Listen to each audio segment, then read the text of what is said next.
सर्वात एक नंबर क्रमांकाचे ठरलेले मुख्यमंत्री, महायुती सरकारचे उपमुख्यमंत्री व ज्यांच्या मार्गदर्शनाने अभ्यासपूर्ण वक्तृत्वाची व आपले प्रतिनिधी म्हणून आमगाव देवरी विधानसभामध्ये क्षेत्राचा विकास करण्याकरिता संजयजी पुराम सारख्या युवा नेतृत्वाला या क्षेत्राची पुन्हा संधी दिली असे सर्वांचे लाडके देवाभाऊ यांना विनंती।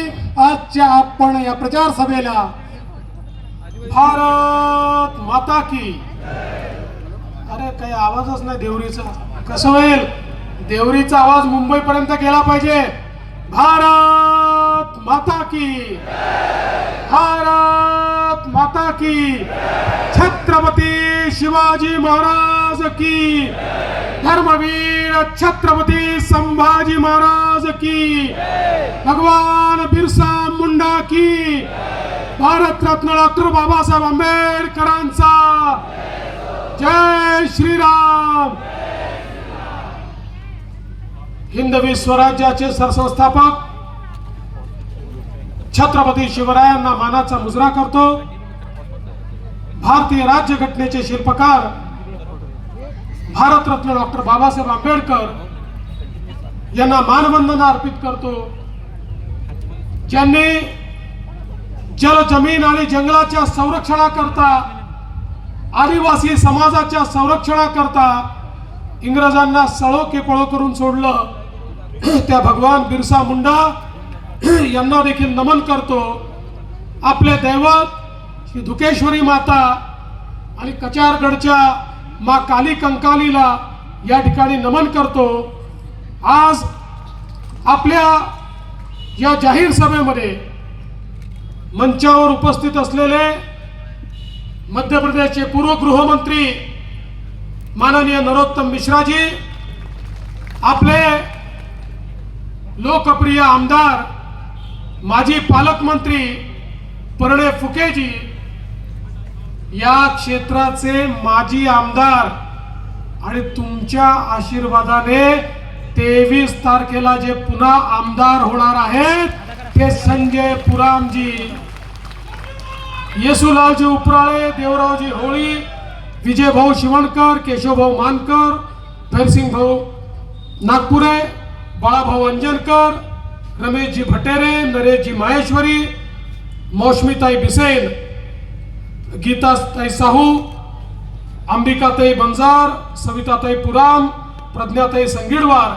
कविताताई रांगडाले, सुरेंद्र नायडू, सुरेश हर्षे, संजय उईके, रमेश भाऊ ताराम, प्रमोद भाऊ संगीडवार, रामसिंग येरणे, मंचावर उपस्थित भारतीय जनता पार्टी, शिवसेना, राष्ट्रवादी काँग्रेस, रिपाई, आपल्या संपूर्ण महाआघाडीचे सर्व पदाधिकारी आणि या ठिकाणी उपस्थित मोठ्या संख्येने उपस्थित असलेल्या माझ्या लाडक्या बहिणींनो आणि तितक्याच लाडक्या भावांनो, आज मला अतिशय आनंद आहे की पुन्हा एकदा आमगाव देवरी मतदारसंघामध्ये संजय पुराम याला आशीर्वाद मागण्याकरता मी आपल्यामध्ये आलो आहे। 2014 आपल्या आशीर्वादानं संजय पुराम निवडून आले, मी मुख्यमंत्री झालो आणि 5 वर्ष सातत्याने या भागाचा विकास करण्याचा प्रयत्न आम्ही केला। 2019च्या निवडणुकीमध्ये आम्हाला असं कधी वाटलंच नाही की 5 वर्ष एवढा ऍक्टिव्ह असलेला, लोकांची कामं करणारा संजय हा पराजित होईल। कधी कधी जीवनामध्ये ऍक्सिडेंट होतो, तसा ऍक्सिडेंट झाला आणि थोड्या मतानं संजय त्या ठिकाणी पराजित झाला। पण मला हे सांगितलं पाहिजे, तो जरी निवडणुकीत हारला तरी कधी थांबला नाही। 5 वर्ष सातत्याने तुमची सेवा तो करतच राहिला, 5 वर्ष तुमच्या करता संघर्ष करतच राहिला आणि तुम्ही ज्याला आमदार म्हणून निवडून दिलं होतं तो कधी कामं घेऊन आला नाही। पण हा जो पडलेला आमदार होता, रोज माझं डोकं खायचा, हे करा, ते करा, इकडे करा, तिकडे करा। सातत्याने संजय पुरामनी पाठपुरावा करून या मतदारसंघामध्ये वेगवेगळी कामं आमदार नसताना देखील माझ्याकडनं मंजूर करून घेतली.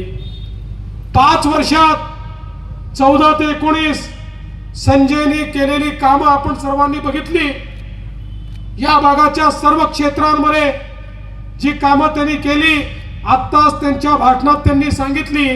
मी त्याची पुनरावृत्ती करणार नाही, पण एक गोष्ट सांगतो, केवळ कामं करण्यामध्ये नाही, सभागृहामध्ये देखील तुमची बाजू मांडण्यामध्ये संजय पुराम नंबर 1 होता. त्या ठिकाणी त्याचं भाषण तुम्ही जर बघितलं असेल, त्याचं ओघवतं वक्तृत्व आणि त्या माध्यमातून आपल्या विभागाचे जे प्रश्न त्यांनी मांडले. संजय पुराम हा मुका आमदार नव्हता, हा बोलणारा आमदार होता.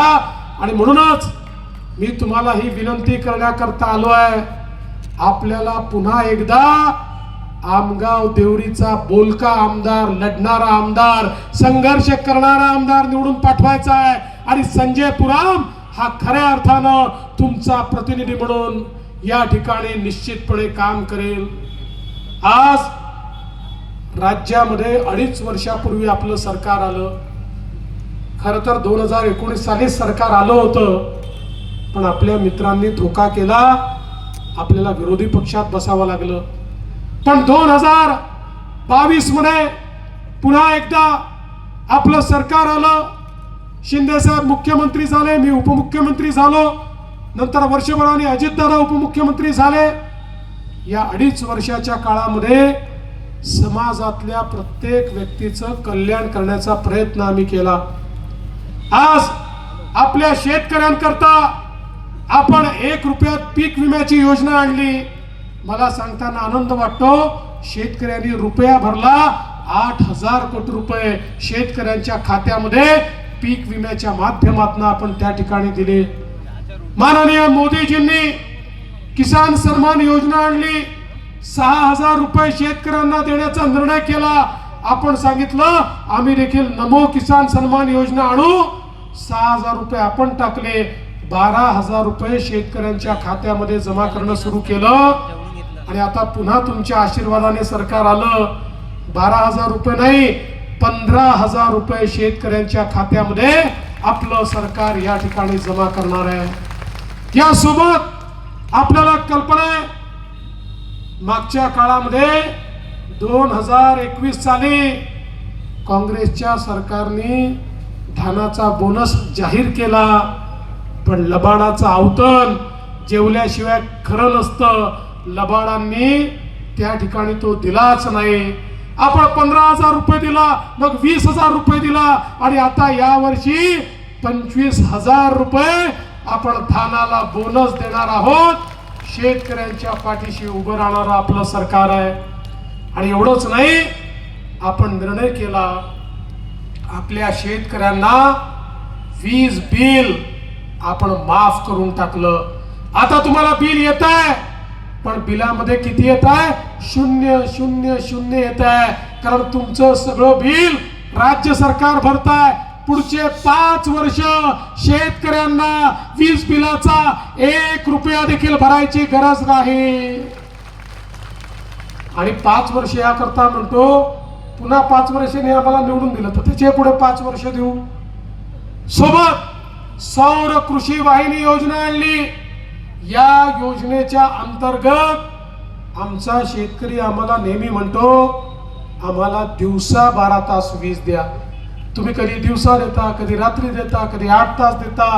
शेतकऱ्याला दिवसा 8 तास वीज पाहिजे.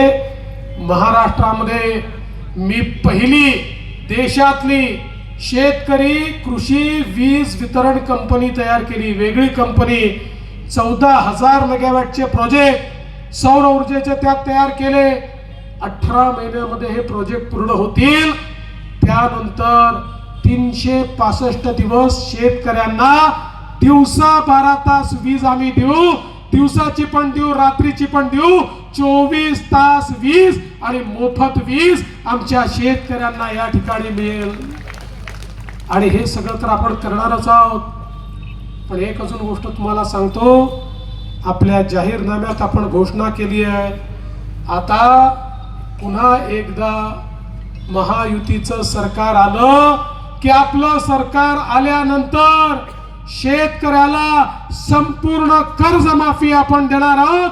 सगळं कर्ज शेतकऱ्यांचं त्या ठिकाणी माफ करण्याचा निर्णय आपल्या सरकारच्या माध्यमातून आपण घेतलाय. हे सामान्य माणसाचं सरकार आहे. आज आपण पाहू शकतो आपल्या शेतमजुरांकरता, आपल्या बांधकाम कामगारांकरता आपल्या सरकारने घेतलेले निर्णय जर आपण बघितले, नोंदीत बांधकाम कामगारांना अकाउंटला 5,000 रुपये दिले, त्यांना किट दिल्या, त्यांना भांडी दिली आणि एवढंच नाही, त्यांना जे कार्ड मिळालेलं आहे या कार्डाच्या आधारावर पुढच्या काळात त्यांना विमा मिळेल. ऍक्सिडेंट झाला तर विमा, दुर्दैवाने मृत्युमुखी पडला तर विमा, मुलांना शिक्षणाकरता सोय, मुलांना उच्च शिक्षणाकरता सोय, त्या ठिकाणी मोफत आरोग्याची सोय, सगळ्या प्रकारच्या मोफत सोयी आपल्या कामगारांकरता आपल्या सरकारने या योजनेच्या माध्यमातून तयार केल्या. आमच्या आदिवासी समाजाकरता आपण त्या ठिकाणी बिरसा मुंडा योजना आणली. या योजनेच्या अंतर्गत प्रत्येक गावापर्यंत रस्ता, प्रत्येक गावात पिण्याचं पाणी, प्रत्येक गावामध्ये वीज आणि प्रत्येक आदिवासी व्यक्तीला घर, अशा प्रकारची योजना. आणि या योजनेसोबत माननीय मोदीजींनी आमच्या आदिवासी समाजाकरता 24,000 कोटी रुपयाची जनधन योजना आणली. ज्या योजनेतनं आदिवासी समाजाचं पूर्ण चेहरा आणि चित्र बदलण्याचं काम हे मोदीजींच्या माध्यमातून होणार आहे. आदिवासी समाजाला विकासाकडे नेण्याचं काम या देशामध्ये कोणी करत असेल तर मोदीजी करतायत. मी आठवण करून देतो, मागच्या काळात आपलं सरकार असताना आपण निर्णय केला, आदिवासींच्या मुलांनी केवळ त्या ठिकाणी आश्रम शाळेमध्येच का शिकावं, त्यांनी शहराच्या नामांकित शाळांमध्ये का शिकू नये. आणि म्हणून मी निर्णय केला, शहरातल्या नामांकित शाळा फी 50,000 रुपये असो, 1,00,000 रुपये असो, सरकार फी भरेल आणि आदिवासीचे मुलं त्या ठिकाणी शिकतील. आज 25,000 आदिवासी मुलं दरवर्षी खासगी चांगल्या शाळांमध्ये शिकतात. आता जवळजवळ 2,00,000 मुलं या योजनेच्या अंतर्गत शिक्षण घेऊन बाहेर पडतायत. अशा प्रकारे आदिवासी समाजाला पुढे आणण्याचं काम आपल्या सरकारच्या माध्यमातून होत आहे. संजू भाऊंनी ज्याचा उल्लेख केला ही गोष्ट देखील खरी आहे. आमच्या देशामध्ये देशाच्या स्वातंत्र्याला 75 वर्ष झाले होते, पण या देशामध्ये एकच समाज असा होता की ज्या समाजातनं कोणीही राष्ट्रपती झालं नव्हतं. आणि मोदीजींनी निर्णय केला, देशामध्ये परमादरणीय द्रौपदी मुर्मूजी आमच्या एका आदिवासी महिलेला त्या ठिकाणी भारताचं राष्ट्रपती केलं. आज तुम्ही बघा, प्रधानमंत्र्यांना शपथ घ्यायची असेल तर द्रौपदी मुर्मूजी जवळ जाऊन शपथ घ्यावी लागते. आणि देशाच्या सरन्यायाधीशांनाही शपथ घ्यायची असेल तर द्रौपदी मुर्मूजींसमोर जाऊन शपथ घ्यावी लागते. गव्हर्नरलाही शपथ घ्यायची असेल तर त्या ठिकाणी त्यांची नेमणूक ही द्रौपदी मुर्मूजी करतात. अशा प्रकारे सर्वोच्च स्थानावर आज या ठिकाणी आमच्या एका आदिवासी महिलेला बसवण्याचं काम माननीय मोदीजींच्या माध्यमातून झालंय. बंधू भगिनींनो, आपल्या सरकारने समाजातल्या वेगवेगळ्या घटकांकरता अनेक कामं त्या ठिकाणी केली. मग आमच्या ओबीसी समाजाकरता मी ज्यावेळेस मुख्यमंत्री झालो, वेगळं ओबीसी मंत्रालय सुरू केलं, महाज्योतीची स्थापना केली. त्या माध्यमातून आमचे पोरं IAS IPS झाले पाहिजे याची सुरुवात केली. MPSC मध्ये प्राध्यापक वेगवेगळ्या पदांवर गेले पाहिजे या संदर्भातली योजना केली. आणि त्यासोबत आपल्या ओबीसीच्या मुलांकरता 52 हॉस्टेल आपण तयार केले. प्रत्येक जिल्ह्यात 1 हॉस्टेल मुलांकरता, 1 हॉस्टेल मुलींकरता. आपल्या ओबीसीच्या विद्यार्थ्यांना, आदिवासी विद्यार्थ्यांना, शेड्यूल कास्ट विद्यार्थ्यांना परदेशी शिष्यवृत्तीची योजना आपण सुरू केली. जगातल्या ज्या पहिल्या 500 विद्यापीठात त्यातल्या कुठल्याही विद्यापीठामध्ये आमच्या आदिवासी, SC किंवा OBC पोरीला जर ऍडमिशन मिळाली तर त्याचा सगळा खर्च हा महाराष्ट्र सरकारच्या माध्यमातून आपण देतो. आपल्या मुलांना परदेशामध्ये शिक्षणाची सोय ही आपल्या सरकारच्या माध्यमातून या ठिकाणी आपण केली. आपण या ठिकाणी मोदी आवास योजनेत 10 लाख घरं आपण ओबीसी समाजाकरता त्या ठिकाणी बांधली आणि त्यासोबत शबरी योजनेच्या अंतर्गत प्रत्येक आदिवासी समाजातल्या व्यक्तीला घर मिळालं पाहिजे हा आपण प्रयत्न केला. रमाई योजनेच्या अंतर्गत आपण आपल्या अनुसूचित जातीच्या लोकांना त्या ठिकाणी घर देण्याचा प्रयत्न केला. समाजातल्या प्रत्येक घटकाचा विचार आपल्या सरकारच्या माध्यमातून झाला. देशाचे प्रधानमंत्री माननीय मोदीजी यांनी आपल्याला एकच मंत्र दिला, विकसित भारत तयार करायचा असेल तर भारताच्या लोकसंख्येच्या 50% हिस्सा असलेल्या आमच्या ज्या माता भगिनी आहेत, महिला आहेत, यांना देशामध्ये सामाजिक आर्थिक परिवर्तनाच्या केंद्रस्थानी आणावं लागेल. आणि म्हणून मोदीजींनी या ठिकाणी बेटी बचाओ बेटी पढाओ पासनं लखपती दीदी पर्यंतचे अनेक कार्यक्रम आखले. लखपती दीदी म्हणजे काय माहिती आहे? मोदीजींच्या योजनेतनं जी महिला आपला व्यवसाय सुरू करेल आणि वर्षाला 1 लाख रुपयापेक्षा जास्त पैसा दरवर्षी कमवेल तिला लखपती दीदी म्हणतात. मोदीजींनी सांगितलं देशामध्ये लखपती दीदी तयार करायच्या. महाराष्ट्रामध्ये आतापर्यंत 11 लाख लखपती दीदी आम्ही केले आहेत. लवकरच 25 लाख करू, 2028 पर्यंत 50 लाख करू आणि त्यानंतर 1 कोटी आम्ही या ठिकाणी आमच्या लखपती दीदी तयार करू. संजय पुरामजी, लाडक्या बहिणी तर तुम्हाला निवडून देणारच आहेत, पण तुमच्या जबाबदारी आहे नुसत्या लाडक्या बहिणी ठेवू नका, त्यांना लखपती दीदी आपल्याला बनवायचा आहे. आणि त्या ठिकाणी आमच्या बहिणींना 1 लाखापेक्षा जास्त वर्षाला उत्पन्न होईल अशा प्रकारचा मोदीजींचा कार्यक्रम सर्वात जास्त या मतदारसंघामध्ये तुम्हाला राबवायचा आहे. आणि त्याकरता जी काही मदत लागेल ती मी आहे, प्रणय भाऊ आहे, आम्ही त्या ठिकाणी निश्चितपणे करू. बंधू भगिनींनो, मोदीजींनी सांगितलं आम्ही देखील महिला केंद्रित योजना सुरू केल्या. लेक लाडकी योजना सुरू केली. लेक लाडकी योजनेच्या अंतर्गत घरामध्ये कन्या रत्न मुलगी जन्माला आली, मुलीच्या जन्माचं स्वागत झालं पाहिजे. मुलगी जन्माला आली की 5,000 रुपये, पहिल्या वर्गात गेली की 5,000 रुपये, 7व्या वर्गात गेली की 8,000 रुपये, 11व्या वर्गात गेली की 8,000 रुपये, 18 वर्षाची झाली की 75,000 रुपये.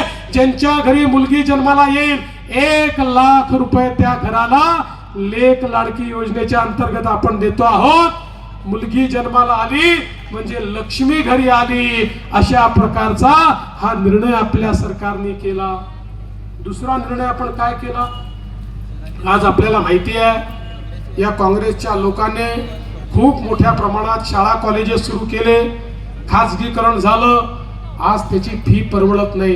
खाजगी कॉलेजमध्ये डॉक्टर बनवायचं असेल, इंजिनियर बनवायचं असेल तर गरीबाला ते परवडत नाही. आणि एखाद्या गरीबाच्या घरी एक पोरगा असेल, एक पोरगी असेल तर तो आपलं सगळं विकवाक करून पोराला शिकवतो आणि आईबाप पोरीला म्हणतात बाई तुझ्या भावाला शिकवण्याकरता आमच्याकडे पैसे आहेत, तुझं तर लग्नच करायचं आहे, त्यामुळे तू घरी बैस. कितीही हुशार पोरगी असली तरी पैशाच्या अभावी ती शिकू शकत नाही. आम्ही निर्णय केला, आई बापाला सांगितलं तुमच्या पोरीला शिकवायची ऐपत तुमची नसेल तर काळजी करू नका. पोरीचे मामा मुंबईच्या मंत्रालयात बसले आहेत, ते तुमच्या पोरीचा पूर्ण खर्च करतील आणि पोरींकरता उच्च शिक्षण 100% मोफत आपण केलं. डॉक्टर बनवा, इंजिनियर बनवा, प्रोफेसर बनवा, BBA करा, MBA करा, BSc करा, MSc करा, कुठलाही कोर्स करा. 1 lakh fee, 2 lakh fee, 5 lakh fee, जेवढी फी असेल आमच्या मुलींची फी आम्ही भरू, मुलींचे मामा त्यांची फी भरतील. हा निर्णय आपण या ठिकाणी केला. आपल्या सरकारने आमच्या महिलांना ST मध्ये 50% तिकिटात सूट दिली. आता महिला लाडक्या बहिणी जर फिरायला गेल्या तर 50% तिकीट लागतं. मी तुम्हाला गमतीची गोष्ट सांगतो. ही योजना केली एसटी महामंडळाचे लोक आमच्याकडे आले, म्हणाले साहेब योजना करू नका. म्हटलं का करू नका? अरे म्हणे आमची एसटी तोट्यामध्ये आहे, या योजनेनं अजून खड्ड्यात जाईल, ती बंद पडेल. म्हटलं योजना करणार, काही अडचण आली तर आम्ही तुम्हाला मदत करू. आता महिन्याभरापूर्वी ते पुन्हा आमच्याकडे आले, आम्हाला म्हणाले साहेब काही झालं तरी ही योजना बंद करू नका. अरे म्हटलं अजब लोक आहे तुम्ही, आधी म्हणता सुरू करू नका, आता म्हणता बंद करू नका.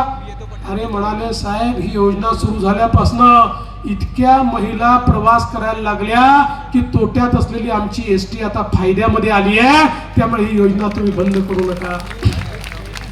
मी जरा माहिती काढली, चाललं काय आहे माझ्या लक्षात आलं. आता तालुक्याला किंवा जिल्ह्याला जायचं असेल, आमच्या लाडक्या बहिणी आमच्या भाऊजींना सांगतात तुम्ही घरी बसा, तुम्ही गेले की दुप्पट खर्च होतो, तिकीटही दुप्पट लागतं, गेले की पान तंबाखू खर्रा मावा काय काय खाता आणि पैसा बर्बाद करता. मी गेली तर अर्ध्याच पैशात काम करून येते, पैसा वाचवून येते. म्हणून माझ्या लाडक्या बहिणीच आता त्या ठिकाणी प्रवास करू लागलेल्या आहेत आणि त्यामुळे आमची एसटी फायद्यामध्ये येऊन राहिली आहे. एवढंच नाही बहिणींनो, तुमच्या करता आपल्या सरकारने मुख्यमंत्री माझी लाडकी बहीण योजना आणली आणि आमच्या बहिणींच्या खात्यामध्ये महिन्याला 1500 रुपये जमा करणं आम्ही सुरू केलं. तेव्हा काँग्रेसचे, शरद पवार गटाचे, उबाठाचे लोक आम्हाला म्हणायचे योजना फसवी आहे, योजना होणारच नाही, पैसा जाणारच नाही, तुम्ही मूर्ख बनवताय, हे तर जुमले आहे, हे हवेतले बाण आहे. त्यांच्या नाकावर टिचून 2.5 कोटी बहिणींच्या खात्यामध्ये नोव्हेंबर पर्यंतचे सगळे पैसे आम्ही जमा करून दाखवले. पण बहिणींनो तुम्हाला सांगतो, जशी आम्ही तुमचे सख्खे भाऊ आहोत, तुमचे काही सावत्र भाऊ देखील फिरतायत. हे सावत्र भाऊ, हे काँग्रेसवाले सावत्र भाऊ तुमची योजना बंद करण्याकरता हायकोर्टमध्ये गेले. कोण गेलं हायकोर्टमध्ये? काँग्रेसचे अध्यक्ष नाना पटोले आणि सुनील केदार यांचे अधिकृत निवडणूक प्रमुख अनिल वडपल्लीवार काँग्रेसच्या वतीनं माननीय उच्च न्यायालयात गेले आणि याचिका दाखल करून सांगितलं ही लाडकी बहीण योजना, ही लेक लाडकी योजना, ही अर्ध्या तिकिटाची योजना, ही मुलींच्या शिक्षणाची योजना हा पैशाचा चुराडा आहे, हा चुराडा थांबवा आणि या योजना बंद करा, त्याच्यावर स्थगिती द्या अशी मागणी त्यांनी हायकोर्टात दिली. पण काळजी करू नका, तुमचे सख्खे भाऊ तिथे होते, आम्ही लढाई लढली आणि कोर्टाने सांगितलं लाडकी बहीण योजना सुरूच राहील, ती बंद होणार नाही. आणि बहिणींनो, आता तर तुम्ही एकदा संजू भाऊला निवडून दिलं, त्यानंतर 1500 रुपये नाही 2100 रुपये महिन्याला तुमच्या खात्यामध्ये येतील. हा निर्णय आपल्या सरकारच्या माध्यमातून घेतलाय आणि म्हणून मी तुम्हाला विनंती करण्याकरता आलो आहे. आज खऱ्या अर्थानं या निवडणुकीमध्ये आपण ज्या प्रकारे जनतेची सेवा करतोय, संजय पुरामने या ठिकाणी जे काम केलंय, मग दुकेश्वरी मंदिराच्या विकासाची योजना त्यांनी तयार केली, चिचगडला त्या ठिकाणी, कचारगडला त्या ठिकाणी दोन्हीकडे तीर्थक्षेत्राचा दर्जा दिला, विकासाला निधी दिला, देवडीतील ग्रामीण रुग्णालयाला देखील आता 100 खाटांचा दवाखाना ते तयार करणार आहेत. या ठिकाणी भगवान बिरसा मुंडा भवन ते तयार करतायत. समाजातल्या प्रत्येक व्यक्तीच्या जीवनामध्ये परिवर्तन घडवण्याचं काम आमचे संजय भाऊ करतायत आणि म्हणून तुम्हाला ही विनंती करण्याकरता आलो आहे. मागच्या वेळी थोडीशी चूक झाली, गफलतीत राहिलो तर 5 वर्ष वाया गेले. आता कुठल्याही गफलतीत न राहता संजय पुराम यांना 20 तारखेला निवडून आणा आणि मी तुम्हाला गॅरंटी देतो संजयच्या मागे हा देवा भाऊ उभा आहे. संजयला या ठिकाणी मी मदत करेन आणि या विकासाचा चेहरा आपल्याला काय असतो ते आमगाव देवरीला दाखवून देईल. एवढं सांगतो आणि माझं बोलणं संपवतो. धन्यवाद. जय हिंद, जय महाराष्ट्र.